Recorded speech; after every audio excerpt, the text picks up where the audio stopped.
Jenius Medis. Lanjut lagi, jangan lupa like, komen dan share cerita ini ke media sosial yang sahabat punya. Terima kasih. Bab tahun 1689 sampai tahun 1692. Apa yang sedang terjadi? Long Changgeng menatap mereka dengan wajah pucat dan tidak menjelaskan. Dia tahu betul bahwa Jericho Lee hanya berpura-pura menunda-nunda.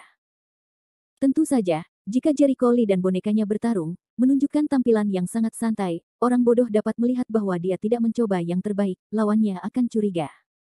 Oleh karena itu Jericho Lee harus berpura-pura sangat keras agar lawannya tidak curiga. Hal ini juga perlu dilakukan jika Anda ingin berpura-pura menjadi juru masak yang baik meskipun Anda memiliki kekuatan yang kuat.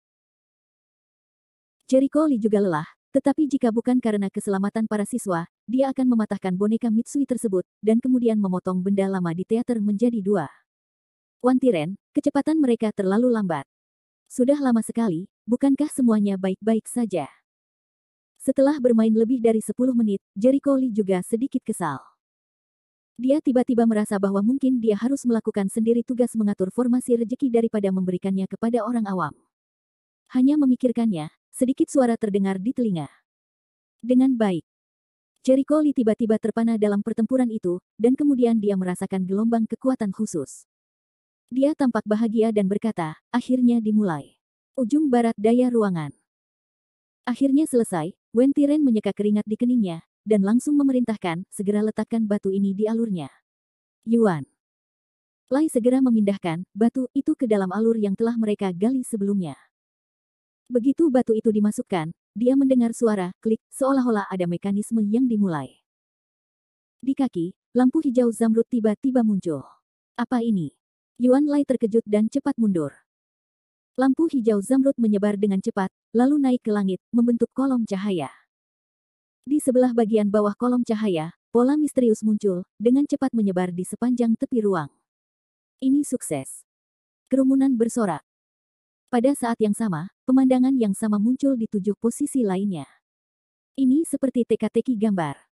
Pola terbentuk oleh lampu hijau zamrud disatukan untuk membentuk pola susunan yang sangat besar. Saya telah memenuhi harapan Li Shao dan menyelesaikan tugas yang dia katakan kepada saya. Wen Tiren merasa lega, dan kemudian memerintahkan, kalian tetap di sini untuk menjaga Arai, Yuan Lai, kembalilah bersamaku. Ya. Formasi keberuntungan besar akhirnya dimulai. Pedang Taisang tingkat 9. Gerakan pedangnya tiba-tiba berubah, dan Jericho Lee langsung membelah boneka Mithril menjadi dua dengan kilatan pedang. Bang! Boneka Mithril kehilangan kekuatan bertarungnya dan jatuh ke tanah. Bagaimana mungkin? Tirai ini jatuh ke mata sesepuh Yumingzong, dan segera membuatnya ingin retak. Dia tidak percaya bahwa boneka Mithril, yang pernah bertarung dengan Jericho Lee secara seimbang, dipotong menjadi dua oleh pedang. Mungkinkah anak laki-laki itu menyembunyikan kekuatannya sebelumnya? Kamu berpura-pura lemah. Kamu berpura-pura lemah. Dia sangat marah ketika dia bangun. Jericho Lee menarik sudut mulutnya dan berkata sambil tersenyum, dibandingkan dengan ini, kamu lebih baik peduli jika kamu jatuh ke langit. Apa? Pihak lain tercengang, tapi dia tidak menanggapi. Tirai tipis yang terdiri dari 8 pilar cahaya turun dari langit dan menutupi seluruh kepala siswa. Ini adalah Tetua Yumingzong sangat ketakutan. Dia sangat marah dan berkata, bajingan. Apa yang telah kamu lakukan? Apakah ini susunan yang menurut Li Shao dapat menghancurkan susunan langit yang jatuh? Long Changgeng dan yang lainnya tercengang. Dalam beberapa tarikan napas, semua siswa yang tadinya berjalan mati terbangun. Ah, ada apa denganku? Kenapa aku di sini? Di mana ini? Ah. Aku ingat pernah tersedot oleh cahaya putih sebelumnya. Apakah ini dunia bawah? Aku mati. Aku pulang. Para siswa yang baru bangun masih belum diketahui, satu demi satu panik. Adegan ini membuat sesepuh Yumingzong hampir pingsan seperti disambar petir. Jericho Lee mencibir, maaf, rencanamu gagal. Mata tetua Yumingzong memerah, dia tidak bisa menahan amarahnya lagi, dan bergegas menuju Jericho Lee dengan panik, rencana buruk, ambil nyawamu. Aku khawatir kamu tidak bisa melakukannya. Jericho Lee terlihat dingin. Pada saat yang sama menuju ke arah orang belakang minuman dingin, masih Leng berbuat apa? Segera bawa semua orang pergi. Dai Feng dan yang lainnya bangun dan bergegas menuju para siswa. Diam semuanya. Kalian selamat. Sekarang segera pergi bersama kami. Cepat. Tanpa perintah mereka, para siswa, murid sekte yang dikendalikan oleh Yulan dan yang lainnya, atau anggota Weilong, semuanya berlari dengan kekuatan penuh meskipun jumlah orangnya banyak. Semua orang tahu bahwa lari demi kehidupan itu penting, jadi hal itu tidak ambigu sama sekali. Melihat orang-orang melarikan diri, Jericho Lee menaruh hatinya dan memandang lawannya yang marah sambil tersenyum. Tut-tut, aku harus mengatakan bahwa kali ini, kamu tidak melakukan apa-apa, dan rencananya benar-benar bangkrut. Ayo berekspresi perasaanmu. Pada saat ini, dialah satu-satunya yang bisa menggoda lawan yang sudah marah. Kalau kedengarannya bagus, itu disebut berani. Kalau kedengarannya tidak bagus disebut mencari kematian. Namun, dengan mengandalkan kekuatannya, dia tidak takut atau bingung. Ia tidak terburu-buru, karena setelah dimulainya pembentukan rejeki, Yulan dan orang lain yang membuka celah pasti akan menyadari bahwa mereka pasti berada di arah tersebut. Dia sedang memikirkan cara menangkap semua orang. Bajingan. Kamu tidak bisa pergi hidup-hidup hari ini. Penatua Yumingzong marah. Mereka telah bekerja keras selama bertahun-tahun. Begitu mereka dihancurkan, saya khawatir semua orang akan marah.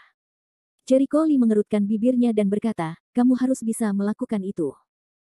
Nah, para siswa sudah melangkah jauh, dan aku tidak akan repot-repot menulis surat denganmu lagi. Lawan bahkan tidak mendengar apa yang dia katakan. Saat berikutnya, pedangnya berkilat. Puff. Pedang itu langsung menembus tenggorokan lawan, dan darah langsung terciprat. Tubuh Yumingzong bergetar, wajahnya penuh ketakutan, pupil matanya membesar, dan dia bingung pada saat kematiannya. Apakah dia mati di tangan lawannya padahal dia sudah berusaha sekuat tenaga? Dia bahkan tidak melihat dengan jelas bagaimana lawannya menembak, dia sudah mati. Pada saat kematiannya, dia malah berpikir sebaiknya Yulan tidak datang, karena saya khawatir jika Yulan datang, dia mungkin bukan lawan Jericho Lee. Bocah ini benar-benar mengerikan, kekuatannya tak terduga. Yulan, sebagai harapan Yumingzong, tidak bisa berbuat apa-apa. Bab 1690. Melihat mayat di tanah, Jericho Lee pergi ke boneka Mithril yang telah dipotong menjadi dua, dan mengambil selembar kertas rune. Hua Jinfu, ini benar-benar. Ini adalah semacam pesona khusus yang dapat mengubah makhluk hidup menjadi logam. Sebelumnya, Gao Song akan berubah menjadi boneka besi yang memiliki pesona ganti emas. Ada api aura di telapak tangan yang langsung membakar kertas jimat emas itu menjadi abu. Sebuah hisapan menyembur dari telapak tangan, yang langsung memasukkan boneka perak itu ke dalam ring penyimpanan. Sayang sekali jika rahasia perak dalam jumlah besar tidak dimasukkan ke dalam tas. Cao Zuang tidak pernah menyangka bahwa boneka Mithril yang telah dia habiskan dengan susah payah pada akhirnya akan menjadi murah bagi musuh. Mengapa susunan jatuh ke langit gagal? Tiba-tiba, terdengar raungan marah di kejauhan. Mendengar suaranya, Jericho Lee segera mengalihkan pandangannya ke arahnya. Dia bisa meramalkan penampilan pihak lain saat ini, tapi dia takut dia lepas kendali. Bagaimana dengan orang-orang? Di mana semua posisi dalam susunan langit jatuh? Sialan. Kenapa kalian semua pergi? Raungan amarah kembali datang, marah dan histeris. Setelah beberapa saat, Yulan dan Cao Zuang muncul di hadapan Jericho Lee. Begitu mereka datang, mereka melihat kekosongan di depan mereka. Semuanya menghilang, dan mereka sangat marah. Nak, apakah kamu melakukannya? Yulan segera memperhatikan Jericho Lee dan bertanya dengan marah. Jericho Lee dengan tenang berdiri di tempat yang sama dan menatapnya sambil tersenyum, jadi bagaimana jika aku yang melakukannya? Apakah kamu punya masalah? Kamu giok dan mata biru penuh es, jai cantus hingga pecah. Cao Zuang menatap Jericho Lee dengan wajah dingin, boneka Mithrilku kehilangan kontak dan sepertinya diserang olehmu. Brengsek, siapa kamu? Mengapa menghancurkan rencana kita? Mengeluarkan telinganya, bertele-tele. Konspirasimu tidak berperasaan. Semua orang akan menghentikanmu. Jericho Lee berkata sambil tersenyum, ya, datang dan gigit aku. Kamu. Yulan sangat marah, dan matanya ingin mengupas dan menelan Jericho Lee hidup-hidup. Dengan kemampuanmu, mustahil melakukan ini. Itu pasti tuanmu, guru surgawi Lee. Biarkan dia keluar dan segera mati. Rencananya gagal.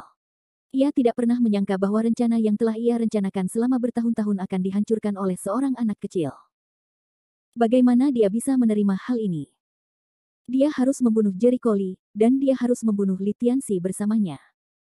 Tuanku. Ekspresi Jericho Lee lucu. Ketika kekuatannya masih sangat lemah, dia menunjukkan kekuatannya di depan Sun Qiang dan membuatnya takut. Saat itu, dia mengatakan bahwa dia memiliki seorang guru yang mengajarinya seni bela diri. Belakangan, dengan meningkatnya prestasinya, Sun Qiang tidak mengira dia punya ayah. Namun, orang lain berbeda dengan Sun Qiang. Melihat usianya yang masih terlalu muda, ia masih terjerumus ke dalam kebiasaan berpikir bahwa ia diajar oleh orang lain. Haha, aku bisa memberitahumu di mana tuanku berada. Keluarkan dia dari sini. Tidak ada keraguan bahwa dia akan mati hari ini. Wajah Yulan galak dan nadanya serius. Li Tianxi inilah yang melanggar rencananya dan tidak bisa membuka segel roh, yang berarti dia tidak bisa mendapatkan kekuatan roh lagi. Itu dendam. Jericho Li berkata sambil tersenyum, tuanku ada tepat di depanmu. Bajingan. Beraninya kau berbohong padaku dan mati. Yulan marah, dan melontarkan semangat membunuh. Selama aku membunuhmu, aku tidak percaya Guru Li tidak muncul. Segera, batu giok biru dengan api sungguhan menyapu lawan. Api ki yang sebenarnya begitu dahsyat hingga langsung menelan Jericho Li. Ya. Dilalap oleh api ki sejatiku, kamu akan terbakar menjadi abu sebentar lagi. Wah, kamu yang memintanya. Wajah Yulan menunjukkan sentuhan kepuasan. Namun, saat berikutnya, wajahnya membeku, digantikan oleh rasa tidak percaya dan ngeri yang kuat. Saya melihat Jericho Li berdiri di tempat yang sama, terbungkus oleh api ki asli, tetapi sama sekali tidak berbahaya, seolah-olah api ki asli hanya menggelitiknya. Bagaimana mungkin? Yulan terkejut. Cao Zuang juga murung dan curiga. Api ki sejati dapat dengan mudah membakar tuan di bawah tuan surga. Bahkan orang-orang di tingkat penguasa surga tidak berani tertular penyakit itu dengan mudah. Selain itu, api ki sejati dari tuan kecil Yulan bercampur dengan roh jahat Yin. Jade biru tiba-tiba berseru, kamu benar-benar Li Tianxi. Awalnya, dia tidak percaya bahwa Jericho Li adalah Li Tianxi, tapi sekarang dia melihat bahwa Jericho Li masih tidak terluka dalam api ki aslinya, dan dia akhirnya menyadari bahwa dia telah membuat penilaian yang salah. Jericho Li bukan hanya Li Tianxi, tetapi juga memiliki kekuatan yang besar. Jericho Li tampak seperti tersenyum, Tut-Tut berkata, saya merasakan semacam kekuatan jahat Yin di dalam api ki sejati Anda. Pantas saja aku tertarik pada setan. Tentu saja, dia tidak menyangka Yulan telah melatih keterampilan Joushuan Bumi. Tidak peduli apa, keterampilan Joushuan Bumi tidak hanya memiliki kekuatan seperti itu. Apakah kamu mendiang obat mujarab? Cao Zuang sangat curiga sehingga dia menatap Jericho Li dan berseru, di mana Cao Yi? Kenapa kamu tidak melihat yang lain, dia sudah mati. Ada lelaki tua lain yang juga dibunuh olehku, Jericho Li mengaku tanpa mengubah wajahnya. Dasar bajingan. Cao Zuang sangat marah hingga dia mengorbankan boneka berwujud manusia. Apakah itu boneka Mitsui yang lain? Keberuntungan Jericho Li sangat bagus hari ini. Dia bisa memanen 2 boneka mitril. Jumlah mitril cukup untuk membuat 10 atau 8 senjata roh. Suara mendesing. Boneka mitril itu sangat cepat sehingga dia muncul seketika. Jericho Li tidak bingung, pedang Ares terbang keluar, dan pukulan backhand-nya adalah pedang. Puff. Awalnya boneka mitril yang sangat keras dan tahan lama, dia memotongnya menjadi 2 dengan 1 pedang. Bagaimana mungkin? Wajah Cao Zuang tiba-tiba berubah. Giliranmu. Jericho Li mengarahkan pedangnya ke sisi lain dan bergegas naik. Wajah Cao Zuang berubah drastis, dan dia dengan cepat mengorbankan sekumpulan boneka berbentuk binatang untuk menghentikan lawannya.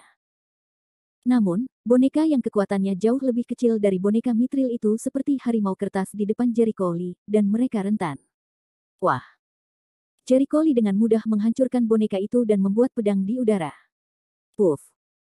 Darah memercik, tubuh Cao Zuang langsung tertusuk, kehidupan ramuan emas tiba-tiba hancur, sesak dan mati. Jericho Li memandang Yulan dengan bercanda, sekarang saya Li Tianxi. Apakah Anda keberatan? Keberatan. Yulan sudah pingsan. Kekuatan Cao Zuang sangat jelas. Itu adalah jin dan tahap tengah, yang bahkan lebih kuat darinya. Awalnya, dia berpikir bahwa meskipun dia tidak bisa bersaing dengan Li Tianxi, dia setidaknya bisa bertarung dengan setara. Bagaimana dia bisa tahu bahwa Cao Zuang bahkan tidak bisa menerima tindakan Jericho Li? Bajingan. Aku tidak bisa merasakan kultivasimu sama sekali. Jangan berpura-pura menjadi hantu. Bab 1691. Yulan tidak berani berpikir ke arah tertentu, karena jika dipikir-pikir, dia hanya akan kehilangan semangat juang. Marah, dia melepaskan sejumlah besar api ki asli, yang segera menyelimuti Jericho Li. Pergi ke neraka. Yulan meraung marah. Kamu bisa membunuhku dengan itu. Apakah kamu terlalu meremehkanku? Sayang sekali orang lain menyombongkan diri bahwa kamu jenius sebelumnya. Sepertinya itu saja, jika kamu tidak mengikuti jalan yang benar, kamu harus mengembangkan ini jenis keterampilan jahat. Apakah kamu layak menjadi iblis? Jericho Lee menerobos lautan api, dan pedang Warcraft terbang sepanjang malam. Wash! Pedang Ling Qiao, dengan kecepatan ledakan sonik yang mengerikan, langsung menembus dantian biru giok. Puff! Klik, klik. Tubuh Yulan bergetar, wajahnya penuh warna yang luar biasa, mulutnya berlumuran darah, dan tubuhnya terjatuh. Ramuan emas kehidupan ini telah hancur. Tidak peduli seberapa kuatnya dia hanya bisa menghilang. Puff! Mencabut pedang Panglima Perang, Jericho Lee melihat mayat Yulan dan mencibir, mungkin kamu memiliki kondisi unik untuk menikmati sumber daya seluruh klan sejak kecil dan menghabiskan semuanya sesuka hati. Tapi itu bukan modal sombongmu. Saya tidak bertanggung jawab untuk mengajari Anda bagaimana menjadi seorang pria. Aku hanya bertanggung jawab mengirimmu ke neraka. Dia meraba-raba tubuh itu dan menemukan beberapa gambar. Gambar susunan langit yang jatuh. Dia dengan hati-hati melihat isi gambar itu. Itu adalah gambar susunan langit yang jatuh dan gambar susunan transmisi kendala. Ini arai tidak berguna baginya. Dia membakar gambar itu secara langsung, agar tidak menyebarkannya dan menyebabkan kerusakan yang tak ada habisnya. Dia kemudian mencari-cari tubuh Cao Zuang dan menemukan cincin penyimpanan. Orang ini bahkan memiliki cincin penyimpanan, Jericho Lee mengangkatnya. Alis. Senzi menyusup ke dalam ring penyimpanan dan menemukan beberapa gambar dan banyak bahan yang digunakan untuk membuat boneka mekanisme. Lebih murah bagi saya. Aku akan kembali dan belajar. Dia mengambil boneka perak yang telah dipotong menjadi dua di tanah ke dalam sakunya, dan kemudian pergi ke tubuh Cao Yi untuk memeriksanya. Sayangnya, kali ini, dia tidak mendapatkan apa-apa kecuali beberapa gambar. Untuk menyingkirkan orang-orang ini, mata Jericho Lee beralih ke bagian bawah kakinya. Dia sekarang berada di posisi pusat segel roh, ribuan roh disegel di ruang di bawah kakinya. Jika iblis-iblis ini tidak dipecahkan, itu adalah bahaya yang tersembunyi. Mata Jericho Lee berbinar, tapi dia ragu-ragu.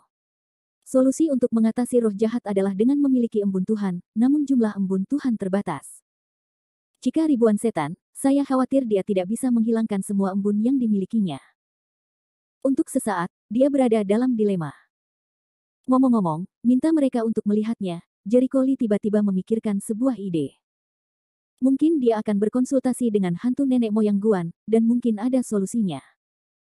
Memikirkan hal ini, dia segera melepaskan kesadaran ilahi dan menjelajahi masa lalu ke arah celah tersebut. Berbeda dengan sebelumnya, dia tidak mengetahui keberadaan hantu tersebut, jadi dia harus memilih pencarian jiwa skala besar. Kali ini, dia sudah mengetahui lokasi hantu tersebut, sehingga dia bisa berdialog jiwa secara langsung. Apakah Anda di sana, Tuan? Ketika kesadaran ilahi Jericho Lee mencapai celah di ruang angkasa, dia menemukan bahwa hantu itu tampaknya telah menghilang. Aneh, di mana orang-orangnya? Jericho Lee bingung dan bertanya lagi, apakah Anda di sana, Tuan? Anak muda. Saat ini, suara lama Jericho Lee terdengar di benaknya, tetapi suaranya tidak sekuat terakhir kali. Sebaliknya, dia tampak sangat lemah, seolah dia akan mati kapan saja. Jericho Lee tertegun, Tuan, ada apa denganmu? Sebentar lagi hantuku akan menghilang. Apa? Jericho Lee terkejut dan langsung memikirkan sesuatu, bagaimana bisa hilang? Apakah itu untuk menutup kesenjangan? Anak muda, jangan sedih. Kami telah melihat apa yang baru saja kamu lakukan. Kamu telah melakukannya dengan sangat baik. Dia tidak membiarkan roh jahat lolos dari segel, tetapi juga membunuh orang-orang jahat itu. Sayang sekali mereka telah pergi, dan saya tidak dapat mendukung mereka untuk waktu yang lama. Saya tidak dapat terus melindungi keselamatan di sini lebih lama lagi. Suara lama itu semakin mendesak. Jericho Lee merasakan rasa sedih di hatinya. Dia dapat membayangkan bahwa untuk menutup celah di ruang angkasa, hantu-hantu ini harus memilih untuk membakar jiwa mereka, jika tidak, mereka tidak dapat menutup celah tersebut sama sekali.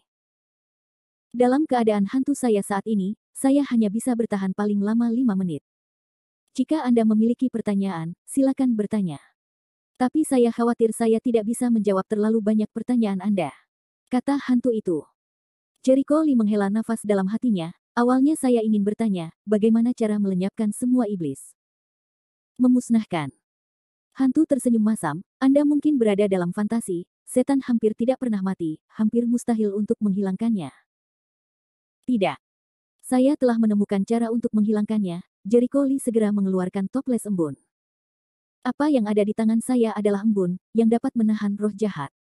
Dan saya telah dapat memastikan bahwa roh jahat itu ada. Sebenarnya sejenis makhluk dalam roh jahat. Embun dewa bisa membunuh makhluk semacam ini dan mencapai tujuan melenyapkan roh jahat. Tapi tanganku tidak punya banyak embun, dan aku tidak yakin berapa banyak iblis disegel di sini. Dia ingin memusnahkan roh jahat dan jahat di ruang ini untuk selamanya. Awalnya, saya ingin menggunakan kekuatan roh-roh ini, tetapi sekarang saya melihat roh-roh itu akan menghilang, dan ide ini sia-sia. Apa? Embun dewa di tanganmu bisa menghancurkan roh jahat. Hantu itu terkejut dan berseru, bagaimana ini mungkin? Selama ribuan tahun, aku belum pernah mendengar sesuatu yang bisa mengendalikan setan. Aku hanya beruntung, Jericho Lee juga mengucapkan selamat atas keberuntungannya. Jika dia tidak mengambil ular hantu ekor Phoenix secara kebetulan, bagaimana dia bisa mendapatkan embun? Hanya bisa dikatakan bahwa ada takdir dalam kegelapan. Hantu itu terdiam. Sesaat kemudian, sebuah suara terdengar di benak Jericho Lee, sebelum aku menghilang, aku bisa membantumu untuk terakhir kalinya. Tuan, tolong katakan. Saya akan masuk ke dalam segel dan menjelajahi jumlah setan tertentu. Anda dapat memutuskan apa yang harus dilakukan sesuai dengan situasinya. Saya mungkin tidak melihat waktu bagi Anda untuk memusnahkan semua setan. Mendengar kata-kata itu, Jericho Lee menunjukkan warna kegembiraan. Terima kasih, Penatua. Begitu suara itu turun, Jericho Lee merasakan gelombang tak kasat mata datang dari kakinya, seolah-olah ada sesuatu yang melewati tanah. Seiring berjalannya waktu, sekitar 2 menit kemudian, Jericho Lee mendengar suara lagi di benaknya, seperti yang Anda katakan, roh jahat adalah roh jahat. Roh jahat di ruang ini lolos dari segel. Dari 200 setan yang disegel. 200. Jericho Lee tercengang dan lega. Jika jumlahnya sebesar ini, dia masih punya jalan. Bab 1692. Tuan, tolong buka segelnya, saya bisa menghancurkan semuanya sekaligus. Apa kamu yakin? Saya tidak percaya. Tentu. Jericho Lee segera mengeluarkan 2 toples. Selama dia menggunakannya dengan baik, 200 iblis dapat diselesaikan sekaligus. Yah, hantu itu segera membuka segelnya. Sebagai orang yang memasang segel, hanya nenek moyang keluarga Guan yang bisa dengan mudah membuka segelnya. Itu dia, anak muda. Semoga berhasil. Tuan, semoga perjalananmu menyenangkan. Jericho Lee menggenggam telapak tangannya, memandang tanah di bawah kakinya, menarik napas dalam-dalam, dan matanya menjadi lebih tegas dari sebelumnya. Huhu. Udara hitam tak berujung keluar dari tanah, dan suara gemuruh bergema di telingaku seperti lolongan hantu di neraka. Jericho Lee tidak takut. Dia pertama kali melepaskan Xiao Huang dari ring penyimpanan dan memerintahkan, Xiao Huang, pegang ini di mulutnya. Jika ada iblis yang melarikan diri, mereka akan dikirim ke surga. Guk Xiao Huang segera mengambil botol giok dengan embun ajaib. 7 laba-laba kejahatan. Tuan. Ular hantu ekor Phoenix. Tuan. Kalian berdua, bantu aku menghancurkan iblis. Perintah Jericho Lee. Ya, Tuan. Laba-laba 7 dosa mengendalikan altar Senlu, sementara Jericho Lee melepaskan api aura. Ular hantu ekor Phoenix memuntahkan angin kencang dan menguapkan Senlu menjadi kabut air. Di bawah kendali Jericho Lee, laba-laba tersebut kabut air segera terlibat dalam segel seperti gelombang. Aum. Aum. Segera setelah roh-roh yang baru saja melarikan diri dari segel bertemu dengan embun Tuhan dan kabut air, mereka mengeluarkan seruan yang mengerikan, dan tubuh Lipan segera hancur dan berubah menjadi tumpukan mayat. Dalam serangan kabut air berskala besar ini, 200 setan di dalam segel tidak dapat menahan diri, dan dengan mudah berubah menjadi mayat di tanah. Bagus sekali. Jericho Lee merasa lega, menunjukkan senyuman puas, berikutnya adalah kejahatan di ruang ini. Roh-roh jahat ini awalnya melarikan diri dari segel. Ruangnya terlalu besar. Jericho Lee khawatir tentang bagaimana cara menyingkirkan kejahatan. Ular hantu Feng Wei memberikan saran yang sangat bagus. Tuan, meskipun jangkauan kabut air terbatas, dengan kekuatan jiwaku, aku bisa menyebarkan kabut air ke seluruh ruang. Besar. Lakukan apa yang Anda katakan. Jericho Lee segera mengarahkan kabut air ke arah lain, sedangkan ular hantu ekor Phoenix menyebarkan kabut air seluas-luasnya dengan kekuatan jiwa. Yi. Di ruang setan yang luas, semua roh jahat seperti burung yang dikurung, dikelilingi oleh hal-hal kecil, tanpa tempat untuk melarikan diri. Akhirnya, di bawah kuasa embun dewa, embun itu musnah seluruhnya. Jericho Lee merasa lega dan menghela nafas untuk waktu yang lama. Di seluruh ruang, baik roh jahat maupun roh jahat telah dimusnahkan. Meskipun dia tidak mengonsumsi terlalu banyak embun dengan cara yang terampil, embunnya terbatas. Tersisa satu toples di altar ke-6 dan ke-7. Kita harus mengambil kabutnya kembali. Jericho Lee kemudian memerintahkan ular hantu Feng Wei untuk mengambil kabutnya kembali. Sebelum altar dewa embun ditemukan, embun dewa harus diselamatkan. Terlebih lagi, ada lebih dari 900 orang di ruang sebelumnya. Mereka sedikit banyak terkikis oleh roh jahat, dan mereka membutuhkan embun Tuhan untuk menyelesaikannya. Ketika kabut air dikumpulkan dan kemudian didinginkan hingga mengembun, pasti akan memakan sedikit embun ajaib. Untungnya, hampir 4 toples embun ajaib telah ditemukan. Satu toples mungkin dapat menampung 1000 tetes. Setelah dipakai, masih tersisa 4 toples. Dalam waktu singkat, mereka tidak perlu khawatir akan bertemu setan lagi. Embun dewa yang dipulihkan, dia dengan api aura, akan menyegel tubuh, dan Yulan serta tubuh lainnya, semuanya terbakar. Setelah semua ini, dia memimpin Xiao Huang kembali. Di sisi lain ruangan, sekitar 4 atau 5 kilometer jauhnya dari pusat segel, semua orang menunggu dengan cemas. Baru saja, mereka melihat kabut air naik di angkasa, dan kemudian roh jahat yang menyelimuti di mana-mana menghilang, tapi mereka tidak tahu apa yang terjadi. Mengapa Tuan Li belum kembali? Xiao Chen tampak gelisah dan cemas. Tuan Wen, mengapa Anda tidak pergi dan melihat-lihat? Seorang tentara tidak dapat menahan diri untuk melihat pada Wen Tiren yang baru saja kembali. Wen Tiren ragu-ragu dan hendak pergi melihat situasi. Dia melihat seorang pria dan seekor anjing dari kejauhan. Dia tampak bahagia dan berkata, Li Shao sudah kembali. Itu Li Shao. Itu hebat. Orang-orang baik-baik saja. Banyak orang menunjukkan kegembiraan mereka dan bergegas menemui mereka. Li Shao, kamu telah kembali. Mari kita khawatirkan saja, kata Wen Tiren sambil tersenyum. Apa yang perlu saya khawatirkan? Jericho Lee berkata dengan santai. Dai Feng maju ke depan dan bertanya, Tuan Li, bagaimana situasinya? Tidak apa-apa. Saya sudah memecahkan masalahnya. Jericho Lee memandang Dai Feng. Dia tidak bodoh. Orang-orang ini masih di sini saat ini. Saya khawatir mereka lebih peduli pada segel iblis. Sudah beres, tapi jangan khawatir. Ini bukan giliranmu untuk memikirkannya, kata Jericho Lee, langsung memblokir pembicaraan, mematahkan obsesi mereka. Bagi beberapa murid sekte yang datang ke sini untuk berlatih, operasi ini adalah pengalaman murni. Bagi Yulan dan yang lainnya, niatnya berbeda. Bagi Dai Feng dan lainnya, tidak semudah mencari orang hilang. Bukan karena dia terlalu banyak berpikir. Meskipun semangatnya buruk, namun relatif kuat. Dia tidak berpikir bahwa Dai Feng dan orang lain benar-benar acuh tak acuh. Semua orang mempunyai pikiran jahat. Hanya saja ada orang yang bisa menekan pikiran jahat, ada pula yang tidak. Pada awalnya, ketika dia mendapatkan peta terakhir, peta anekdot gunung dan sungai, dia mengetahui kekuatan sihir Jiushuan bumi itu. Saat itu, dia khawatir ketika berita tentang kekuatan sihir Jiushuan bumi dirilis, beberapa orang dengan motif tersembunyi akan mengambil keputusan. Banyak hal yang terjadi kemudian membuktikan bahwa kekhawatirannya benar. Dia tidak bisa mengharapkan semua orang untuk tetap berpegang pada hati mereka dan tidak disesatkan oleh kekuasaan. Jika semua orang berada di jalur yang benar, roh jahat dan keterampilan abadi Jiushuan tidak akan ada di dunia. Wajah Dai Feng kaku, matanya berbinar, dan dia tidak tahu apa yang dia pikirkan. Jericho Lee memandang Wen Tiren, kita bisa membiarkan mereka kembali. Masalahnya sudah terselesaikan. Kita tidak membutuhkan mereka untuk berjaga di sana lagi. Selain itu, jangan biarkan mereka pergi, tahu. Wen Tiren tentu saja mengerti maksudnya dan mengangguk, saya akan mengaturnya. Jericho Lee lalu menyerahkan sebotol embun kepada Wen Tiren dan pergi lebih dulu. Menurutnya Wen Tiren harus bisa mengatur tindak lanjutnya. Orang ini. Dai Feng memandang Jericho Lee yang berjalan menjauh dari belakang, sangat kesal. Lupakan. Leng Ye menggelengkan kepalanya. Apakah kamu akan menetap dengannya? Aku khawatir aku akan berumur panjang.